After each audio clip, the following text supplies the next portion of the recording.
disorder in a muck and foos is sitting down with Lori-Suzanne Dell, the author of A Fallen Star, The Murder of Ebenezer Parker and Execution of Joseph Drew, and Sheriff Kevin Joyce of the Cumberland County Sheriff's Office in Maine.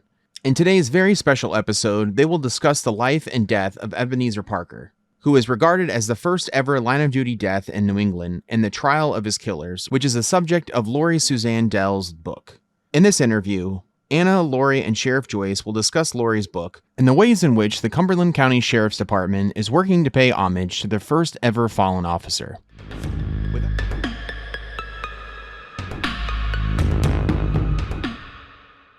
Before we get into the story of Ebenezer Parker and his kind of history and career, let's go to the beginning of how this book that we're here to talk about came to be. So what initiated the search for Ebenezer Parker's grave and the renewed interest for his story over 2 centuries after his death? So we received a memo from the Maine Criminal Justice Academy and the Maine Chiefs of Police, along with some medallions, informing us that they were for the officers killed in the line of duty. Now, I've been with the agency for 14 years, and I'm embarrassed to say that I'd never really realized that we had 2 officers killed in the line of duty, or 2 deputies. So, I got the names and I went to the website and tried to search on the internet these individuals. Well, the first individual, who was killed in 1941, or actually the last one that was killed in the line of duty, thankfully, was easy to find. In fact, he came from my hometown, and I was able to find where he was buried, and that was a pretty easy task. Then I started working on Ebenezer Parker, who was killed in the 1800s, and that became a bit of a challenge. And frankly, I used the internet. I went to a sheriff's conference out in Utah, and went to Park City, to the Mormons, and tried to do some history there. Ran into roadblocks, checked with our historical society. So from about 2002 on to about 2010, I was working pretty diligently trying to locate where Ebenezer Parker was buried. And quite frankly, I wasn't getting too far. So you obviously brought in some reinforcements to help you with this search, and it led you to actually working on this project to really document his story and give his story that kind of moment that was lost in time. And you brought in Lori to help us do that. So how did the Cumberland County Sheriff's Office come to connect with Lori on this project? Actually, she sought us out, quite frankly. It was 2017, 2018 when I received an email from Lori. I read it, and she was interested in this Ebenezer Parker case, and obviously introduced herself, gave a brief history of herself, and asked if she could help me. And once I became sheriff in 2010, my time that I could spend for this was somewhat limited. So the case had really sat dormant for about 7 or 8 years. So I met with Lori. I had a couple of big notebooks, photocopies, etc., and we made a copy for her and basically sent her on her way. And that's when she took off starting to investigate this case. And before we get into the story of Ebenezer Parker, Lori, tell us a little bit about yourself and what drew you to this project. Well, I'm a historian. I'm basically a historian and a writer. I'm basically interested in the antebellum period of American history, which in the antebellum basically is 1820, from March 15th of 1820 until April 12th of 1861, the day that the Civil War begins. So going back in time to 1808 is a period of time that I'm very familiar with. And I knew that the Parker investigation that the sheriff was involved in, trying to find out who he was going to take somebody who was very, very familiar with that period of time. That's a period of time I've spent a lot of my life studying the politics of it, the government, America coming into being, England when they were here, religion, every aspect of the world back then, and what brought about the American Civil War. So I really had a very good idea of the time. I've written about it quite a bit for newspapers. I wrote a book called The Quill and the Bayonet, From Uncle Tom's Cabin to Appomattox Courthouse, which is a book about the Civil War, um, and what led to the war. Um, so it was really my wheelhouse and my interest, was for the era of Parker. And I've not had any real experience in law enforcement or anything. I was not looking to start an investigation. I called this a historian's inquiry. I used Sheriff Joyce's name quite a bit throughout this, and I didn't want people to confuse me with being a deputy. So we kept that. I tried to keep that separate. So I just thought that this was, something that was in my wheelhouse and something that I could really lend my expertise on. Absolutely. And we will ask you a little bit about what life was like in Parker's time, but let's actually introduce our listeners to Ebenezer Parker at this point. So before he became the first law enforcement line of duty death in the state of Maine, what would become the state of Maine and essentially New England, he was many things. So he was a son and a father. He was a veteran of the Revolutionary War, and ultimately he became a sheriff's deputy. So could you give us a little bit of Ebenezer Parker's life up to his career in law enforcement? Well, Ebenezer was, I think that he was a young man of dream and aspiration, like many young men. He sought out adventure. He and his brother John, Ebenezer was born in 1760. His brother John was born in 1758, 2 years before him. And when the revolution came about, all men really of, able body and years were needed.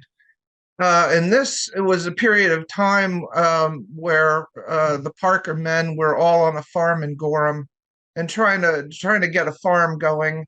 And they had only been on the farm a few years since moving from Cape Elizabeth. And now the revolution comes about, and John and Ebenezer both signed up with a local militia there in Gorham, and they went right away to coastal defenses at Cape Elizabeth and served there.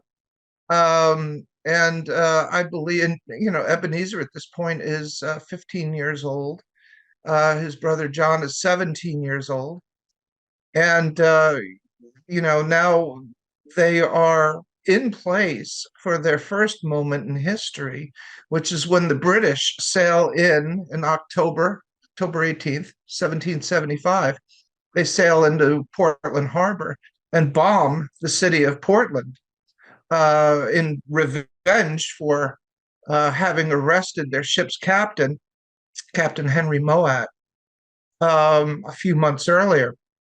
And so they're there and they witness the fleet sail in that night, probably take some pot shots at the ships, but the ships would have been too far away for the muskets to reach them. And then they stood there and witnessed the bombing, which went on from 10 a.m. until 6 p.m. that evening. And after the fleet sailed away, there's lots of evidence that says that they had all gotten on the ferry and taken the ferry across Portland Harbor and then gone in and rendered aid in the city, what would become the city of Portland as it was burning. So this is their first introduction to a real adventure. And by the way, the ferry that they crossed over on was owned by the Parker family, by Ebenezer's grandfather, Joseph Parker. So so this begins, their time. Brother John ends up leaving and going off. He ends up serving with his father at Valley Forge. Ebenezer stays behind with the coastal defenses, which was called the Seacoast Defenses at Cape Elizabeth, because they had 7 sisters, and the youngest boy had to stay home and watch over the women in the family at the same time that he was trying to defend. So he actually becomes one of the first of, I guess, what you would call the National Guard, who fought or protected, the coastal defenses of what would become Maine. At the time, it was called the District of Maine, which was a part of Massachusetts until March 15th of 1820. After the Revolution, there appears to be evidence that John and Ebenezer go off on sailing vessels, and they sail the 7 seas, which may have been a Parker-owned ship that would have been sailed, we believe, by their cousin or their uncle, also named Ebenezer Parker, who was a sea captain. And in 1887, Brother John dies at sea and is lost or buried somewhere off the coast of England. And by 1791, there's evidence that Ebenezer and his uncle Ebenezer are both back home, and they've given up the sea. And Ebenezer has all these sisters that he has to get married off. Which he does. He gives permission, and he arranges land purchases and sales and all sorts of different things to help the dowries of his sisters, and he finally gets them all married, and then he helps his widowed mother to remarry. And then he finally meets a woman named Mary Larrabee, and they get married in Cape Elizabeth, and he settles down in Cape Elizabeth. And it's some time, and we're not sure when, but at some part in here, at some point between the time he came home and the time he got married, he took a job with the Cumberland County Sheriff's Office. So he becomes deputy sheriff in Cumberland County. That's kind of what really starts the meat of this story, especially when it comes to our memorial outside and why we're here on the podcast. So he's a deputy sheriff. We still have deputy sheriffs today, but they're a little bit different, I can only assume. So what were the typical roles of a deputy sheriff in Ebenezer Parker's time? What would he have been doing in that role? From what I'm able to understand from conversations with Sheriff Joyce, and from what I've read and what I've talked to other historians who are more of a law enforcement type historian, not much different than the job of a sheriff's deputy today. They had a lot to do with the court system, serving papers, taking care of prisoners, taking care of the jail, and handling matters of the county, and Cumberland County, I believe, came into being in 1760. And the sheriff at the time of Ebenezer's life, while he was a deputy, was named Colonel John Waite, and Colonel Waite was a veteran of the Revolution. And it's possible that Ebenezer knew him from serving under him at some point in time. And there seems to be evidence that Sheriff Waite hired a lot of people that he had served with. So he had a fairly good-sized department. And I've been able to recoup a lot of names of deputies through newspaper ads and different things. They handled auctions of property that was ordered to be sold by the court, things like that. And at the time, if you were in debt, actually was a crime to be indebted to someone and not pay your debts, because at the time, the United States was still a young country, mm-hmm. and we were still forming the laws, and Congress was still working out the laws that would eventually govern the United States and replace the old laws that were established under the rule of Great Britain. By the time that Deputy Parker becomes a deputy, they are still operating under much of the rules that were established under British law. And one of those debts, or a person who had a debt and was, in essence, breaking the law in that way, is the reason why we find ourselves here talking about Ebenezer Parker's story today. His name was Levi Quinby. Would you like to tell us a little bit about how Levi Quinby and Ebenezer Parker would be connected? Well, Levi Quinby, and this is the funny thing. I've had a few conversations with Sheriff Joyce, and it seems to me that Deputy Parker didn't do anything any different than most of the deputies do today, 215 years later. But Levi Quinby owed a debt to a man named Josiah Gould, and Levi Quinby was not paying his debt. So Josiah Gould went to an attorney. The attorney wrote out a writ, and the writ basically at the time was a legal piece of paper that they then hand over to a deputy and or to the sheriff. The sheriff assigns it to a deputy. The deputy goes out to serve it, and he gives the person, the debtor, period of time to come up with the money or go to jail.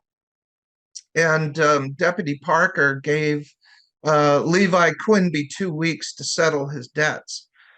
Levi Quinby still had not, and so another writ was given to Deputy Parker. Either it was another writ, actually, or he was told to go back and enforce the original. I'm not sure which. Either way, there's possibility that Deputy Parker had sent a message to Levi Quinby saying, you need to go pay this debt or I have to come get you. And then he waited. And on the day that he was told, that's enough, go get him, the first time he went and gave him 2 weeks, he actually left the funeral and arrested Levi Quinby. Levi, he had to then place in the custody of another gentleman who may have been a deputy with the Cumberland County Sheriff's Office named Richard King, who is the brother of Cyrus King and William King, who became the first governor of Maine.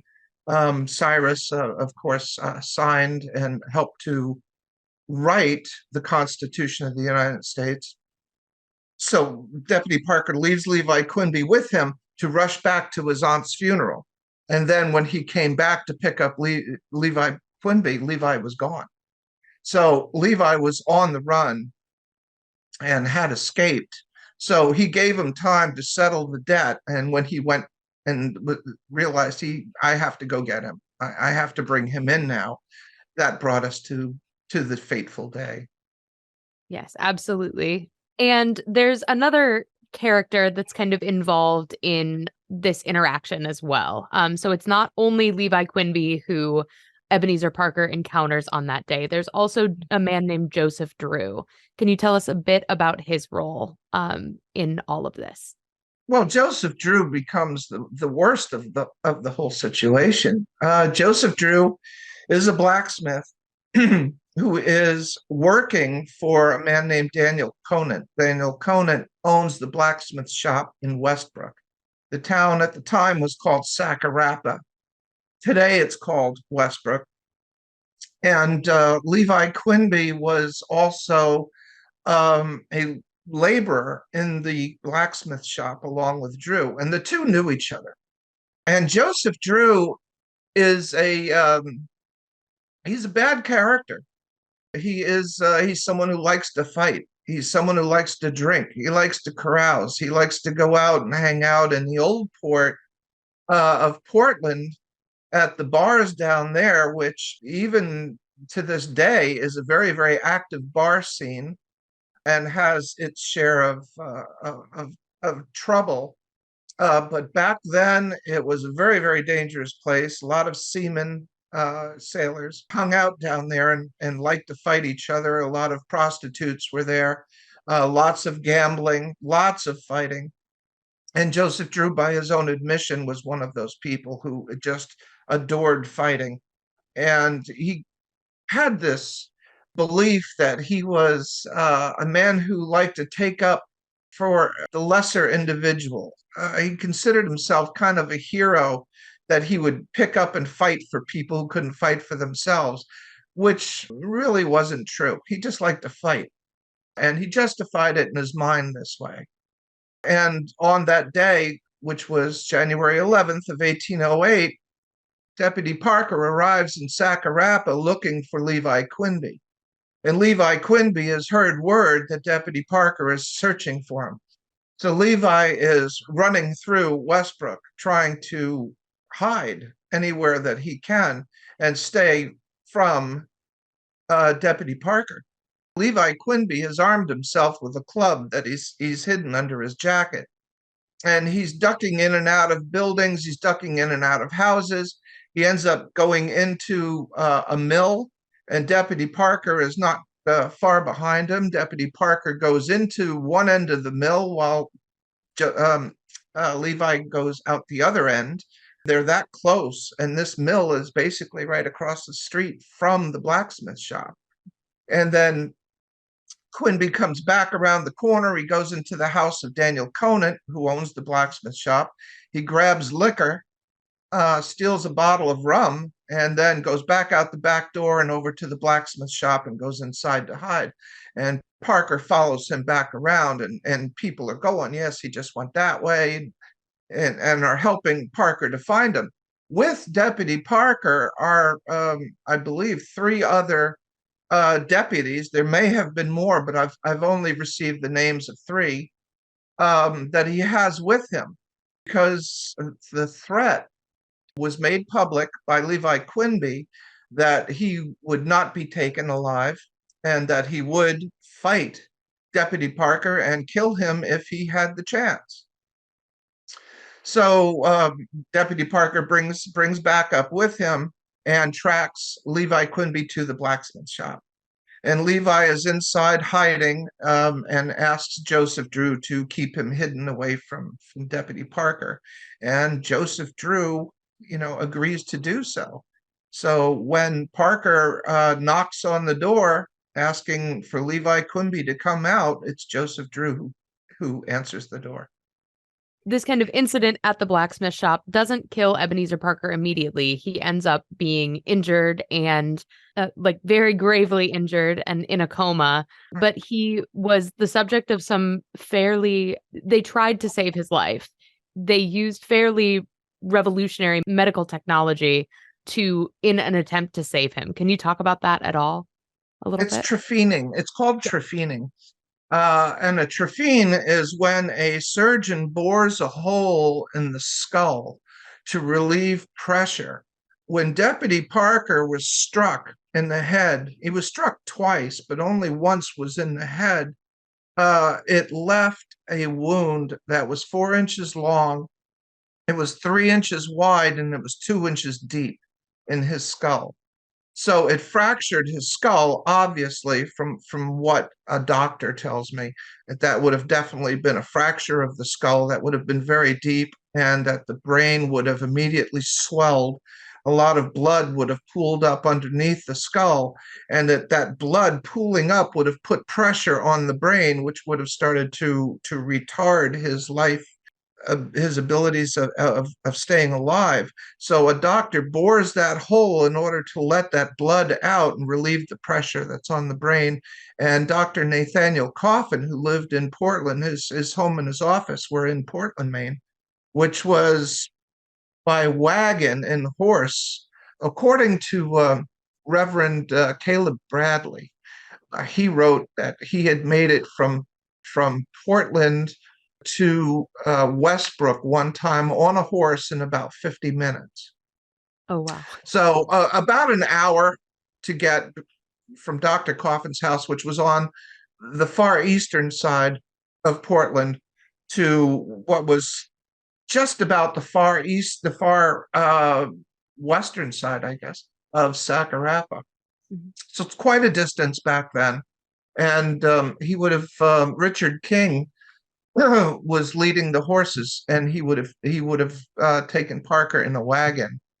So it would have been a very, very long ride to get him to Dr. Coffin, and Dr. Coffin was known as the preeminent surgeon in the area for doing trephining. So he was the specialist at this. Excellent. I found that really interesting in the book. That that kind of antebellum era medicine is a very fascinating topic. So Yeah. I was really glad to kind of read about that in the book too. I was really Um, glad when I found the story yeah, of it in a newspaper article that was written about 100 years after that, and it was the editor of that same newspaper today believes that it was one of his reporters who interviewed a Parker relative who had come back to Bridgeton, Maine, for a visit, and they sat down and had a conversation about yeah, genealogy and who the Parkers used to be, and then they got into that story, and that person's the one who told them the story of that.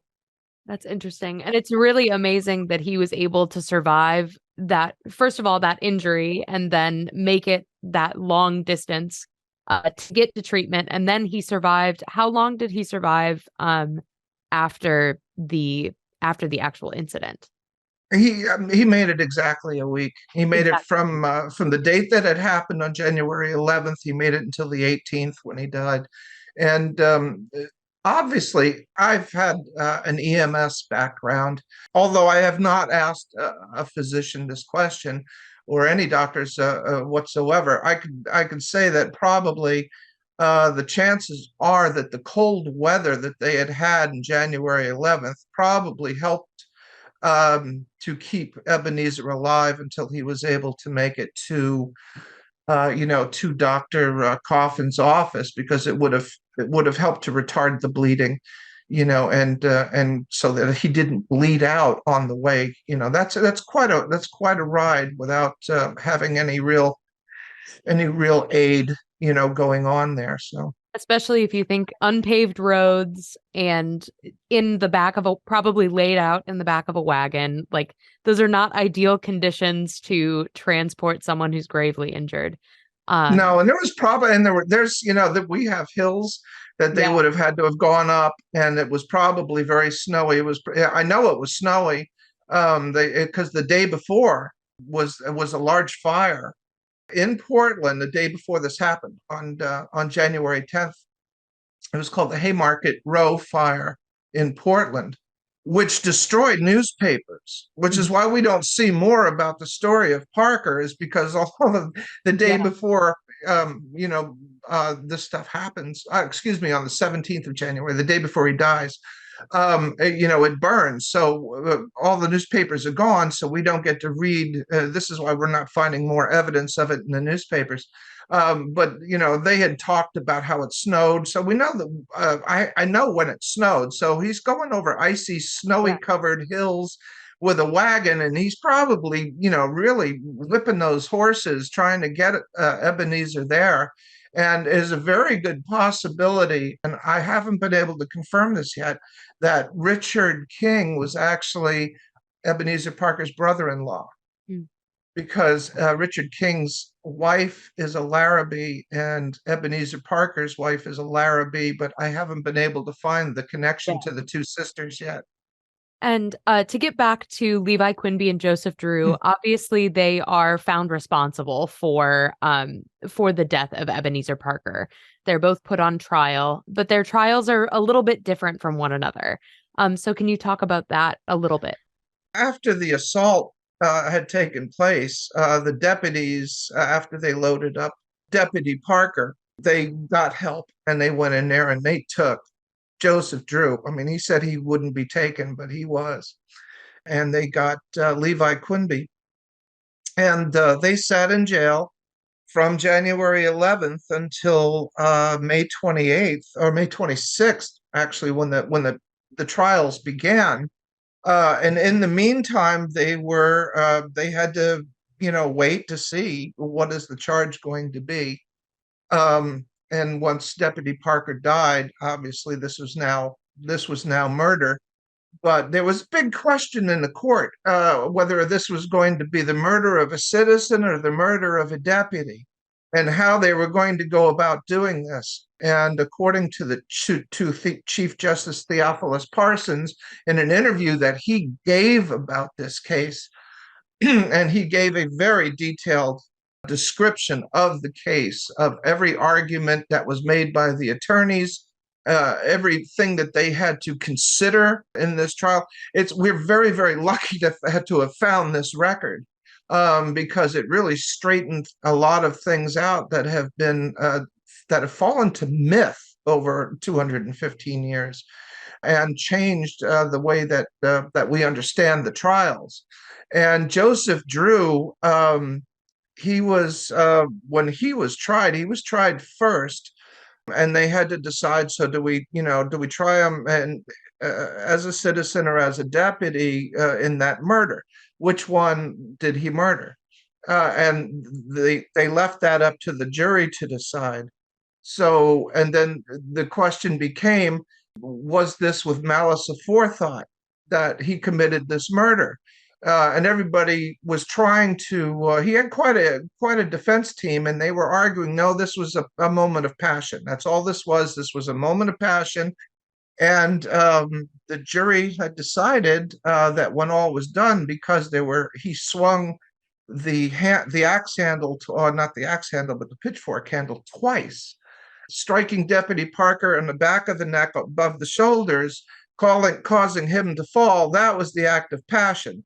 But when he brought it back up and struck him again, that was malice aforethought.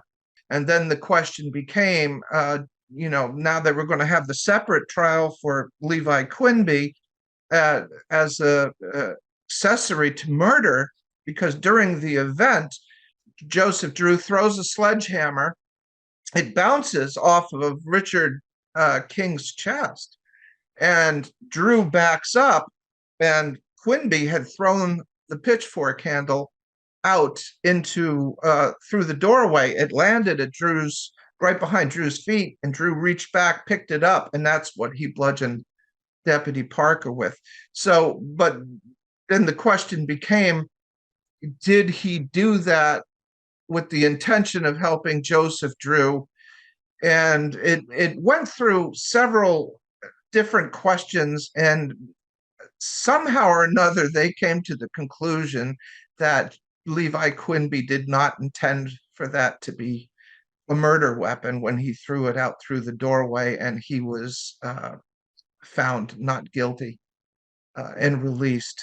So very strange. Very, very strange, and very. But one of the things was, though, is that his lawyer, Quinby had a lawyer named Stephen Longfellow. Stephen is the father of Maine poet Henry Wadsworth Longfellow. And working in Stephen Longfellow's office is Moses Quinby, who is the first cousin to Levi Quinby. So that's how he ended up with Stephen Longfellow being his attorney. So for that, and then of course Stephen Longfellow goes on to represent Joseph Drew in his appeal and fails. Yes, and we've only touched on the story here. I definitely want to encourage the people that are listening to the podcast today to actually check out the book and read the rest of the story, because we don't want to give too much away here, but we want to give them a taste of what they will experience in the book. And you've written this, and even the way that you describe it here today, you describe it almost as if you were actually there. And it takes a lot of research from primary sources to be able to tell the story from that long ago in such a way. So I want to take the next few minutes, next few questions that I have, and just kind of talk about the type of research that you did to really build this story and be able to tell it in its entirety in the way that you have. The book's written based upon years of genealogical research and archival research of these primary sources from the time. You really dive deeply into Ebenezer Parker's family tree. So can you describe kind of what that process of doing that genealogical research looks like? This was the most complex historical research project I've ever worked on in my entire life. Um, I've lost brain cells with this, let me tell you. And I use this now. Like this year, I've been teaching. I teach at Mary Meeting Adult Education in Topsom, and I've been teaching genealogy courses this year, and using the Parker case as a teaching tool now as to how people can find unfindable evidence. Because a lot of people tried to resolve this question of Deputy Parker for a long time and were not able to. I don't say that to brag. I say that to try to highlight the point that there are sometimes you have to go beyond what you just pull up in a search box on a computer, and you have to go back to the archives, and you have to walk down into that basement, and you have to pull off those dusty folders, and you have to blow them out and look for records. And so to do this took not only the genealogy portion, which let me get back to that in a moment, because the genealogy portion was very, very specific and for a specific purpose, which is the reason why I had contacted Sheriff Joyce. To find all of the documents was difficult because Maine at the time was a part of Massachusetts. Maine was not Maine. So a lot of the records on this might have been at one time held somewhere here in Maine, but if they were filed, say, after the trial was done, it was probably filed with Massachusetts because they were the, convening the governmental authority over the District of Maine at the time. So I had to research through Massachusetts. We had to research here in Maine. So the documents had been spread out through a lot of places, and it was very, very difficult. Many times I had to contact Sheriff Joyce and ask for his help in getting through to somebody somewhere who had, the ability to give me access to records, which we were, fortunately able to do. The genealogy part of this was more so to find the grave. It was not really to tell the story.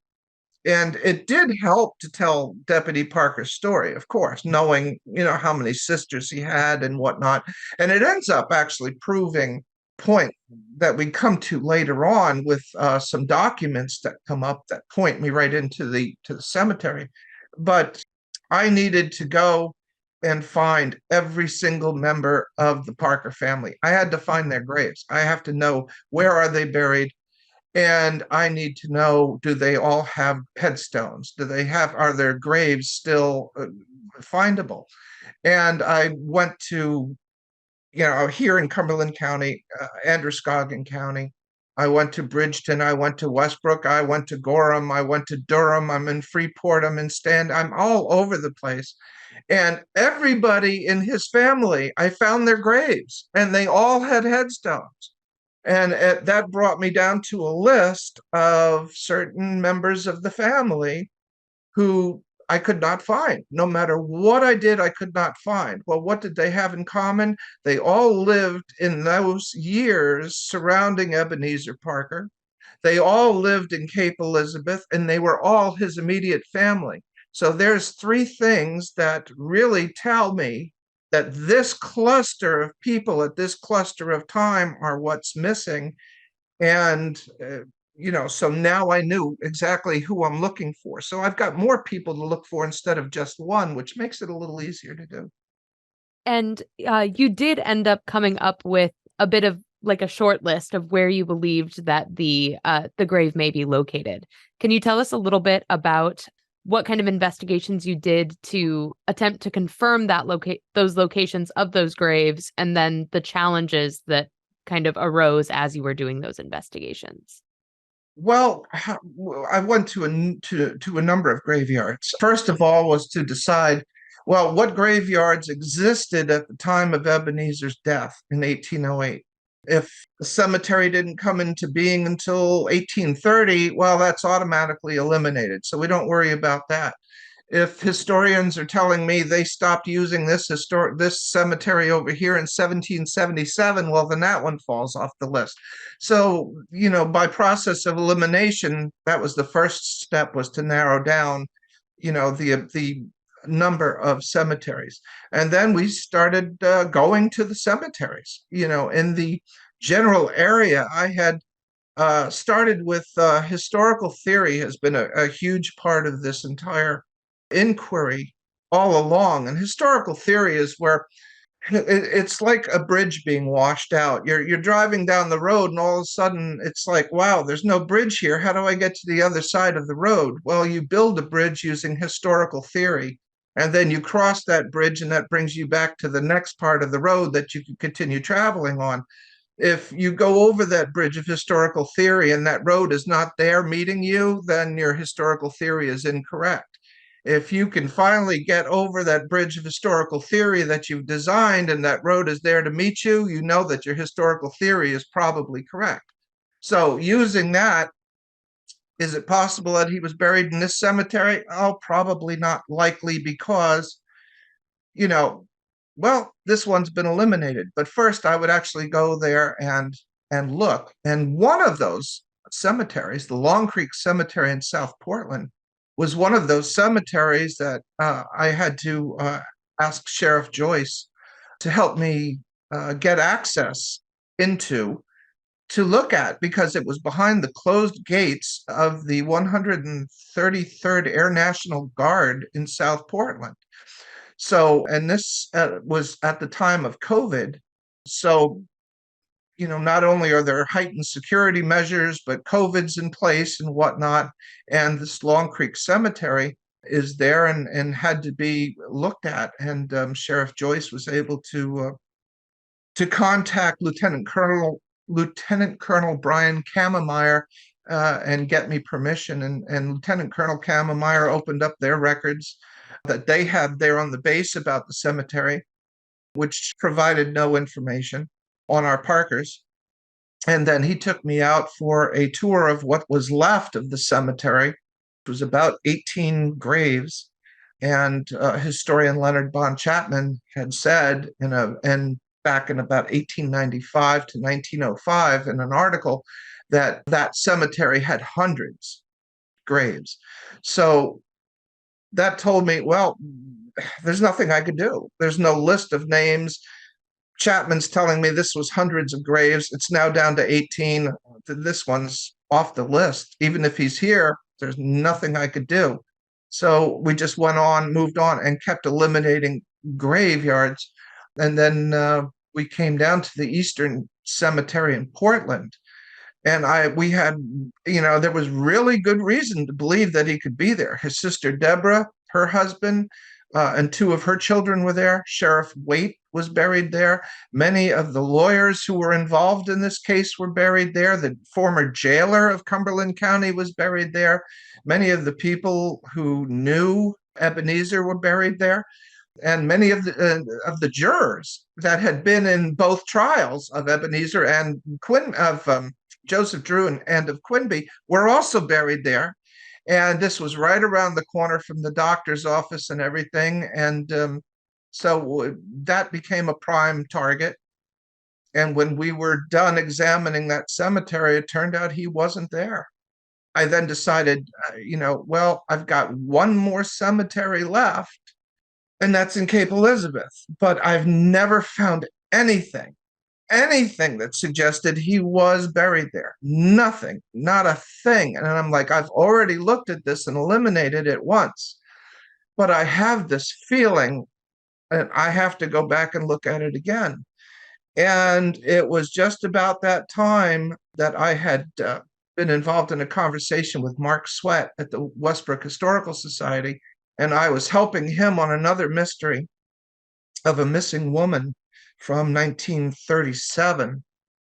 And I said, hey, Mark, do me a favor. Can you take a look around there and see if you've got anything on Ebenezer Parker? I said, I've asked before, but could you look again? And he did. And he goes, you know what? He says, yeah, I've got a folder sitting right here. And he sends this. It took him 2 weeks to scan everything that was in this folder and email it to me. And in there was what I referred to as the Stackpole pages, which was the first thing that leads me to the Mount Pleasant Cemetery in what is now South Portland. At the time of Ebenezer Parker's life, it was Cape Elizabeth. So that took me there, and then the genealogy comes back into it one more time. Well, a couple more times, because my biggest question was, how does in his 4 pages, Stackpole doesn't say how he knows that this Parker family is buried there.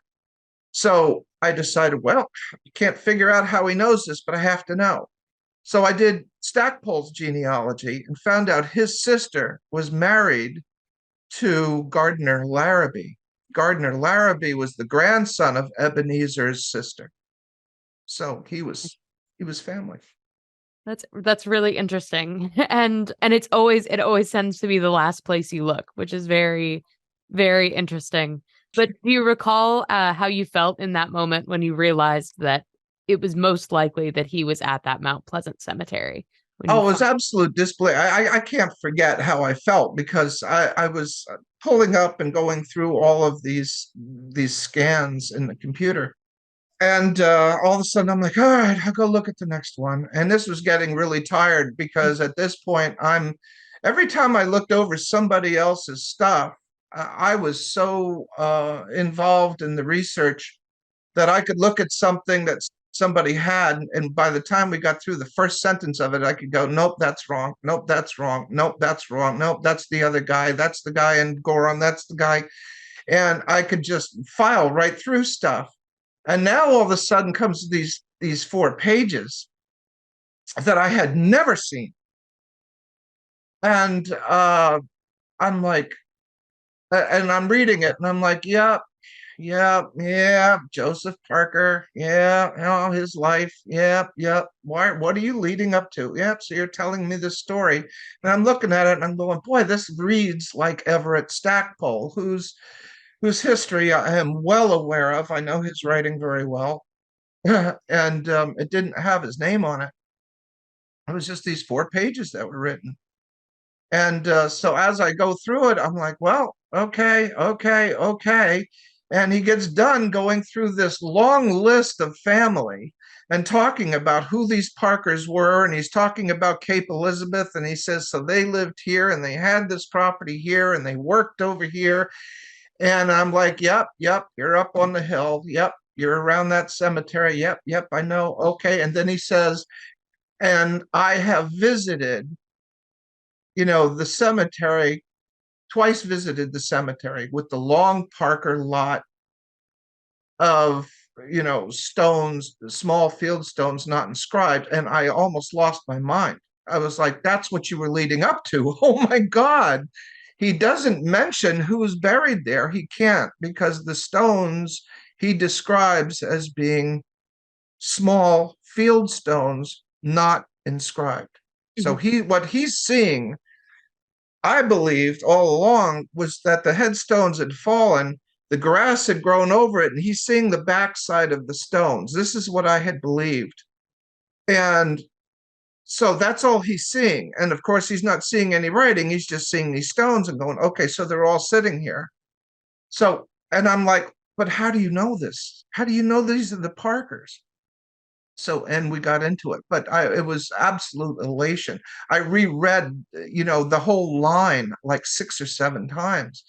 And I found it mind-blowing as we moved on, how many people actually had those 4 pages in their hands, who were looking for Deputy Parker's grave and didn't realize that what was written in these pages. So when I saw that, I was more elated that I recognized what I was reading and didn't lose, track or lose sight of it. And so now that you think you've found the cemetery where he is, what's the next step? Next step between now and identifying that actual grave? Well, I'd like to say that this is pretty much the end of my part in this. Uh, my job coming into this, I'm a historian, so was to find everything that I could find historically, to pull all the documents together, to pull all the information together, to pull theory together, and then hand it back to Sheriff Joyce because first of all, this is his project. So any decisions that are to be made are really for him to decide. I just wanted to be to help and to give them information to act upon. So anything that goes on from this point, I'm pretty much just a spectator. And so the question, I think, is one that you'd have to put to Sheriff Joyce.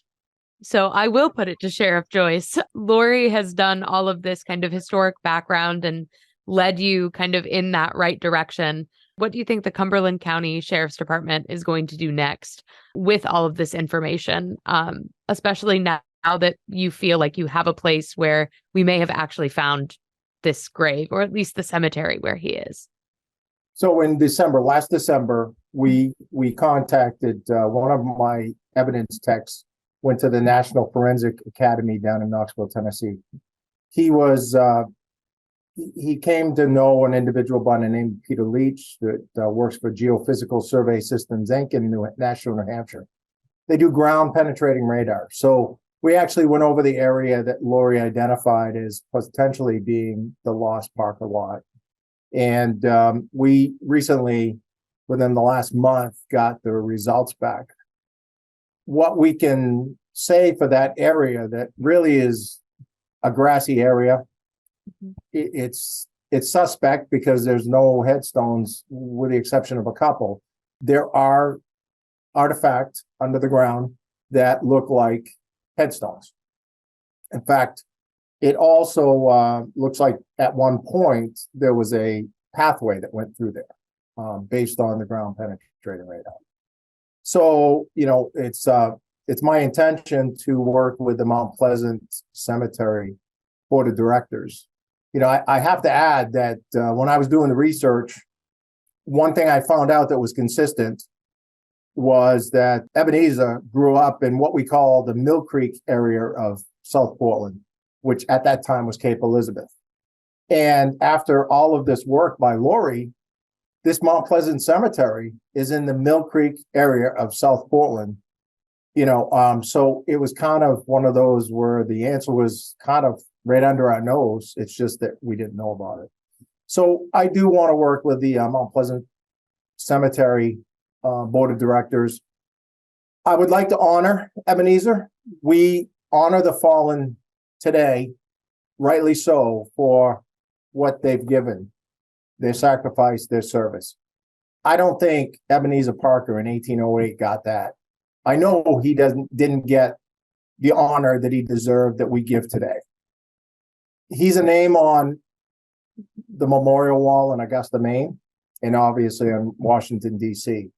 But we have no place to go to mount this flag in May when we honor the fallen each year. So my hope is that we can somehow, without disturbing the area, potentially harvest what we think is the headstones, hopefully find some evidence, but I'm prepared that we won't ever be 100% sure. But hopefully we can find something that says that Ebenezer Parker's at peace, laying in rest in the Mount Pleasant Cemetery. If that's the case, then I've got some individuals in the community that are willing to do some fundraising so that we can put a monument there, so that people in the future will be able to go to a place and be reasonably certain that Ebenezer Parker is at rest in this area, and that we can honor his service and sacrifice in 1808, finally, in 2024. Absolutely. It's a long time coming. Absolutely. It is a very long time coming, and a very after a very valiant effort and obviously, I was really hoping that you would have some results from the ground penetrating radar by the time that we met today. So I was happy those results came into you last month. And I have one final question for you. And you may have touched on it a little bit, but just so that we have it kind of here for our conclusion today, what does having this written record of such a historic officer of Ebenezer Parker, what does having that story on the written record and now having that evidence of knowing where his grave is most likely to be, what does that mean to the present day Cumberland County Sheriff's Department and for the Cumberland County Sheriff's Department of the future? Well, unfortunately, we don't have a lot of history. Nobody's taken the time. My predecessors have either, thrown history away or it got lost. Maybe it was burned in the two fires that happened in Portland, Maine, between 1800s and today. This is huge. I mean, Lori's work was very important. You need to know where you were to know where you're going. Mm-hmm. Law enforcement is based on history and tradition. And unfortunately, our predecessors didn't look at it that way. When you walk around my office, you will find old badges and old instruments that were used for law enforcement, because to me, that's very important. So this book is huge. And it really takes that part of our history and fills in the blanks. But we've got a lot of other history that really is out there. And I hope that this is a start. I often said that before I retire, this is the ultimate cold case, that we honor Deputy Parker with a monument, because he was a pretty important guy for his time. And I guess I should ask Lori one final question as well. If you could say anything to our listeners about why they should read this book, what would you leave them with? I think I say it in the dedication. Our law enforcement officers really are the domestic guardians of our society, whereas our soldiers of the military protect us from the outside.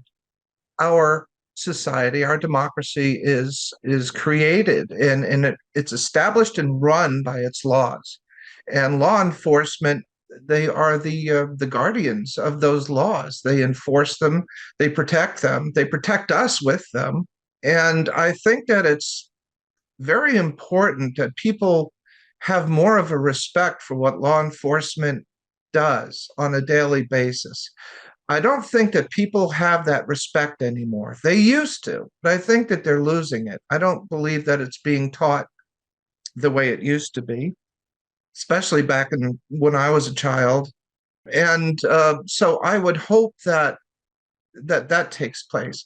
I would hope that people would realize that here was a life. Here was a man who lived, who served his country, who had a family, who had a responsibility to his family that he met. He had sisters, he had a mother, he had a brother, he had all of this family, and they all relied upon him. And this other individual took his life just for doing his job, for protecting an early America, an early Maine. Today, I think people don't think much of it. And over the years, the story of Deputy Parker and Joseph Drew has been bastardized. It's been mythologized. I'm hoping that this book will straighten out that record, will put that myth finally to an end. There was an article that we came across that had been written 120 years, I think it was, after Joseph Drew's execution.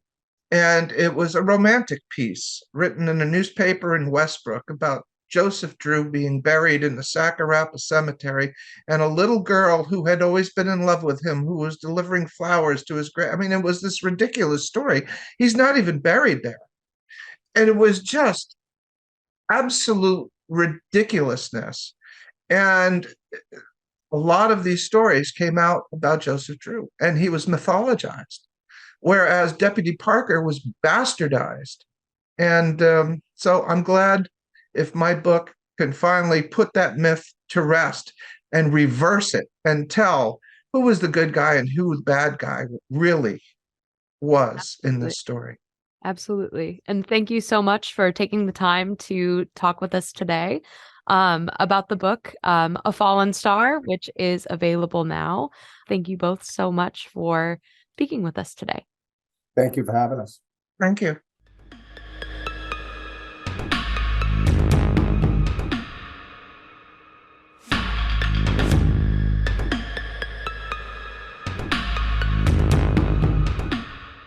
Check out Lori-Suzanne Dell's book, A Fallen Star, The Murder of Ebenezer Parker and Execution of Joseph Drew.